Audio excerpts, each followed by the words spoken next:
அனைவருக்கும் வணக்கம். சில தவிர்க்க முடியாத காரணத்தினால நேற்றைய காணொளி இன்று சேர்த்து வெளியாகிறது. நேற்றைய காணொளிக்கான பகுதியை நான் இப்போ பேச போகிறேன். செப்டம்பர் 11 நேற்று சனிக்கிழமை தமிழின் முதல் புதின படைப்பாளி மாயூரம் வேதநாயகம் அவருடைய பிறந்த தினம் அன்று தமிழின் முதல் புதினத்தை படைத்தவரும் மறுமலர்ச்சி கவிஞரும் சமூக சீர்திருத்தவாதியுமான மாயூரம் வேதநாயகம் பிறந்த தினம் இன்று, அதாவது அன்று அக்டோபர் 11. திருச்சி மாவட்டம் குளத்தூரில் 1826 பிறந்தார். தந்தையிடம் கல்வியை தொடங்கியவர் தமிழ் ஆங்கில கல்வியை தியாகராஜர் என்பவரிடம் கற்றார். சிறு வயதிலேயே எழுதுவதில் ஆர்வமும் ஆற்றலும் கொண்டிருந்தார். திருமணம், விருந்தினர் வருகை போன்ற நிகழ்வுகளில் நகைச்சுவை கவிதைகள் எழுதுவார். நீதிமன்றத்தில் மொழிபெயர்ப்பாளர், பதிவாளராக பணியாற்றினார். பின்னர் தரங்கம்பாடியில் முன்சீப் பணியில் சேர்ந்தார். மாயூரம் மாவட்ட முன்சீப்பாக 13 ஆண்டுகள் பணிபுரிந்ததால் மாயூரம் வேதநாயகம் என்றே அழைக்கப்பட்டார்.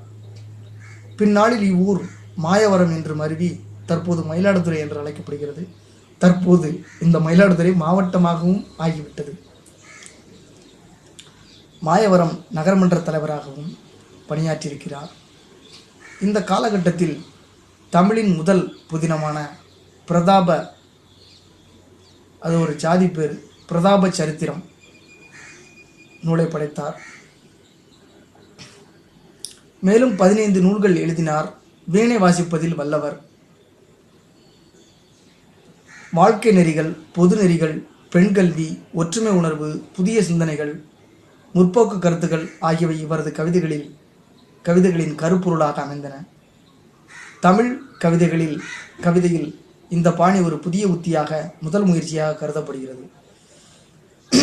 சமகால தமிழ் அறிஞர்களான மீனாட்சி சுந்தரனார், ராமலிங்க வள்ளலார், திருவாவடுதுறை மடத்தின் மகா சன்னிதானம், சுப்பிரமணிய தேசிகர், கோபாலகிருஷ்ண பாரதியார் ஆகியோருடன் நல்ல நட்பு கொண்டிருந்தார். 1805 ஆண்டு முதல் 1861 வரை நீதிமன்ற தீர்ப்புகளை ஆங்கிலத்திலிருந்து மொழிபெயர்த்து சித்தாந்த சங்கிரகம் என்ற நூலாக வெளியிட்டார். தீர்ப்புகளை முதலில் மொழிபெயர்த்த பெருமைக்குரியவர்.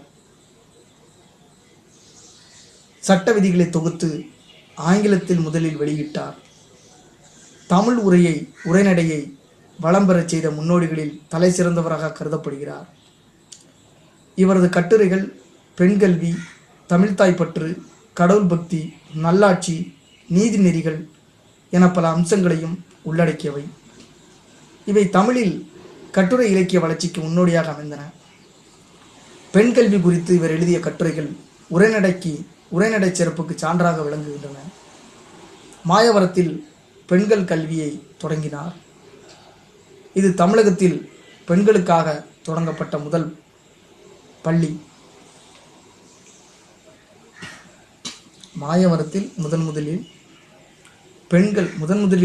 மாயவரத்தில் பெண்கள் பள்ளியை தொடங்கினார். தமிழகத்தில் பெண்கள் தொடங்கப்பட்ட முதல் பள்ளி இதுதான் என்று கூறப்படுகிறது. கிறிஸ்தவ வழிபாட்டு பாடல்கள் கிரேக்கம், லத்தீன், ஆங்கில மொழிகளிலேயே இருந்தன. தமிழ் கிறிஸ்தவர்கள் தமிழிலேயே உணர்ந்து வழிபட வேண்டும் என விரும்பினார். திருவருள் மாலை, திருவருள் அந்தாதி, தேவமாதா அந்தாதி, தேவ தோத்திர மாலை, பெரிய நாயகி அம்மைப்பதிகம் போன்ற இலக்கியங்களை படைத்தார். தமிழகத்தில் பஞ்சம் ஏற்பட்ட போது தன் சொத்துக்கள் அனைத்தையும் தானமாக வழங்கினார். குழந்தை திருமணம், உடன்கட்டை ஏறும் வழக்கத்தை கடுமையாக எதிர்த்தார். தமிழ் இலக்கிய வரலாற்றில் திருப்பு முனை ஏற்படுத்தியவர். மறுமலர்ச்சி கவிஞர், சமூக சீர்திருத்தவாதி என போற்றப்படும் வேதநாயகம் 63 வயது 1899 ஆண்டு 1889 ஆண்டு மறைந்தார்.